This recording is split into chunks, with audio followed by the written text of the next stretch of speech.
बंधुगण विभिन्न प्रकार कारण जो आपन को काश बा कफ भली समस्या भोगिबाकू पड़ी थाए। काश भली समस्या थरे जदि आपन शरीर में उत्पन्न हुए तेबे आपन को काशी काशी बहुत अधिक कष्ट अनुभूत होता है एवं आपन विभिन्न प्रकार मेडिसिन सेवन पर भी काश भली समस्या ठीक होई न थाए। आज मु आपन को एमिति दुईटी घरोई उपचार बनेबा सिखेबी जार प्रयोग करी आपनकर काश भली समस्या को सांगे सांगे दूर करि परिबे एवं काश भली समस्या रो आपन को तुरंत आराम मिलिबो। काश भली समस्या को दूर करिया पे आगरु मो चैनल रे अनेक प्रकार वीडियो अपलोड करि रखिछि। जदि आपन एजाय से वीडियो गुडी देखि नाते तेबे वीडियो तो डिस्क्रिप्शन बॉक्स रे लिंक देई रखिबे, आपन चाहे से वीडियो गुडी देखि परिबे। तेबे समय विलंब करी आसंतु जानिबा काश भली समस्या को दूर करिया पय आजिर एही दुईटी सहज घरोई उपचार को केमिति बनेबा एवं एहार सेवन केमिति करिबा। किंतु ता पूर्व मु आपन माने कहि रखिबि जदि आपन माने जे हम चैनल को सब्सक्राइब करना नाते तेबे तळे थिबा सब्सक्राइब बटन ऊपर क्लिक करी हम चैनल को सब्सक्राइब करि नियंतु एवं पाखते नोटिफिकेशन बेल ऊपर निहाती क्लिक करंतु। या द्वारा हम जो नूतन वीडियो अपलोड करबो ता नोटिफिकेशन आपन माने प्रथम पाई परिबे एवं हम चैनल माध्यम रे बहु किछि शिखणीय जिंस आपन माने सिखिबा को पाइबे।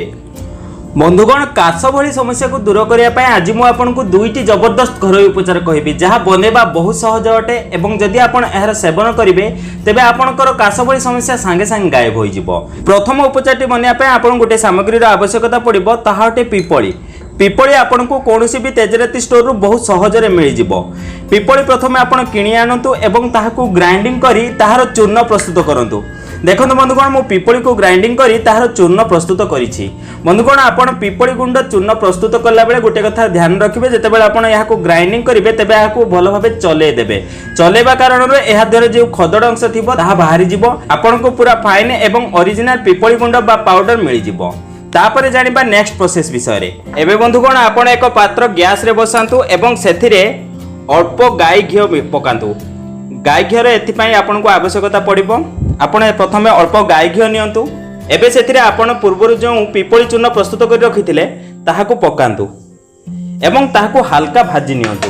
एमिति हल्का आपण घी रे पिपली चूर्ण को भाजी नियंतु। यह बनेबा बहुत सहज अटे एवं यह आपणकर काश भली समस्या को दूर करिया पई बहुत अधिक चमत्कारी होइताय। बेसी भाजिबे नाही नहले यह जळि जिवो। देखंतु 2 मिनिट भाजिला परे एबे हमर एही चूर्ण बनी प्रस्तुत। देखिबे यह देहरु बहुत भलो सुगंध आसीबाकू लागिबो। बंधुगण आपणकर जे कोनोसी प्रकारर काश भली समस्या हिताउ यह ताकू दूर करिया पई बहुत अधिक लाभदायक अटे। एबे हमर पिपली चूर्ण घी रे भलो भाबरे भाजी हो गला। एबे आपण गैस को बंद कर दियंतु। एबे बंधुगण एथिपई आपण को शेष सामग्रीर आवश्यकता पड़िबो ताहाटे सैंधव्य लुण। सैंधव्य लुण आपण को कोनोसी भी तेजराती बा ग्रोसरी स्टोर रु बहुत सहजरे मिल जिवो। बंधुगण एही सैंधव्य लुण एमिति खंडा आकार रे आपण को मिलिबो। आपण नै आसंतु एवं एहा को गुंड करी एहार पाउडर प्रस्तुत करंतु। एबे एही गुंड रु अल्प आपण एही पिपली चूर्ण रे पकांतु एवं एहा को भलो भाबे मिक्स कर दियंतु। एबे आपणकर काश भली बा कफ भली समस्या को दूर करिया पय आजिर एही घरोई उपचार बनी प्रस्तुत। बंधुगण यह ठंडा हो गला परे प्रतिदिन आपण एथिरु 1 चामच खाइबा परे सेवन करंतु। मात्र 2 रु 3 दिन आपण एही उपाय रे पिपली चूर्ण को घी रे भाजी सैंधव्य लवण सहित सेवन करंतु। देखिबे आपणकर कोनोसी प्रकारर काश बा कफ भली समस्या सब दिन पय दूर होई जिवो। यह बहु पुरातन एवं बहु परीक्षित घरोई उपचार अटे जहां आपणकर काश भली समस्या को सांगे सांगे दूर करिया पय बहुत अधिक चमत्कारी होइताय। निहाती थरे आपण एही उपाय को ट्राई करंतु। एबे जानिबा द्वितीय उपचार विषय रे। बंधुगण द्वितीय उपचारटी बनया मध्य बहुत सहज अटे। एथिपई आपनको प्रथम सामग्रीर आवश्यकता पड़िबो ताहा अटे सिंगाराहारा पत्र। बंधुगण सिंगाराहारा पत्र आपनको मध्यरु अनेकक बाड़ी घरु बहुत सहजरे मिल जाय। जदि न मिले तेबे एहा मिलेबा कोनोसी बड़ कथा नुहे। जदि आपनको बाड़ी घरे सिंगाराहारा पत्र नाही तेबे आपण बासक पत्रर प्रयोग आपणकर काश बा कफ भली समस्या को दूर करिया पई करि परिबे। आपण एही दुईटी पत्र मध्यरु कोनोसी भी गोटे पत्र को नियंतु एवं ताहाको भलो भाबे धोई दियंतु। देखंतु मु समस्त पत्र को भलो भाबे धोई रखिछि। एबे बंधुगण आपण एक ग्राइंडिंग जग नियंतु एवं ग्राइंडिंग जग रे एही पत्र सब को पकांतु। एबे एथिरे अल्प पानी देई आपण एहा को ग्राइंडिंग करि नियंतु। बंधुगण हमको एथिपई सिंगाराहारा पत्रर रस दरकार। सिंगाराहारा पत्र जहा को हिंदी रे हर सिंगार पत्र मध्य कुहा जाय थाए। यह आपण बहुत सहजरे केउठारे भी मिल जिवो। सेथिपई आपण आदो चिंतित होवंतु नाही। एबे चलंतु एहा को ग्राइंडिंग करी एहार जूस बाहर करनबा। देखंतु बंधुगण मु सिंगाराहार पत्र को भलो भाबरे ग्राइंडिंग करनेली। एबे आपण एही परी एहा को छाणी नियंतु एवं एथिरु एमिति छाणी अल्प रस बाहर कर नियंतु।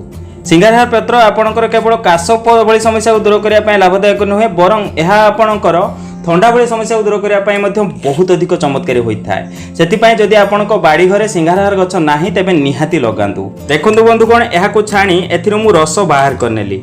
एबे बंधुगण आपण को सिंगाराहार रो ओरिजिनल रस मिल गला। एबे बंधुगण एथिरे हम आउ एक शेष सामग्री ऐड करिबा ताहा अटे महू। आपण 1 चामच महू एथिरे ऐड करंतु एवं एहाकु भलो भाबे मिक्स कर दियंतु। एबे आपणकर काश बा कफ भली समस्या को दूर करिया पई एही घरोई उपचार बनी प्रस्तुत। बंधुगण मु आपनकु जेपरि कहिली एहा ना केवल आपणकर काश भली समस्या को दूर करिवो, जदि आपनकु ठंडा बा ज्वर कारणरु बहुत अधिक काश हेउची तेबे एहा ताहाकु मध्ये दूर करिवो। ठंडा ज्वर भली समस्या को दूर करिया पई मध्ये सिंगारहारा पत्र बहुत अधिक लाभदायक होइताय। एबे बंधुगण जानि नियंतु एहार सेवन आपनको काश बा कफ भली समस्या को दूर करिया पई केमिति करिवे।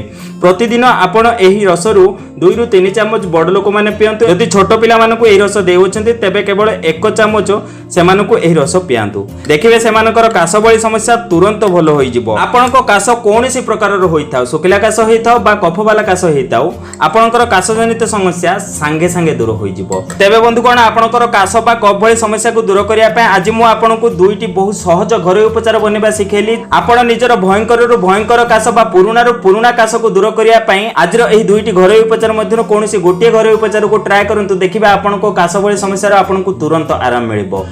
यह बंधुगण बहु पुरातन एवं बहु परीक्षित घरोई उपचार अटे। एथरो आपनको शरीर को कोनोसी प्रकार क्षति पहुंची न थाए। तेबे बंधुगण आशा करूछि आजिर एही भिडियोटी आपनको निहाती भल लागिथिबो। जदि आजिर एही भिडियोटी आपनको टिके भल लागता ते गोटे लाइक करंतु एवं एमिति प्रकार भिडियो देखिया पय हम चैनल को सब्सक्राइब करंतु। तेबे बंधुगण आज पई एतिकी पुणी देखा होबे एक नूतन सुंदर अध्याय सह। धन्यवाद।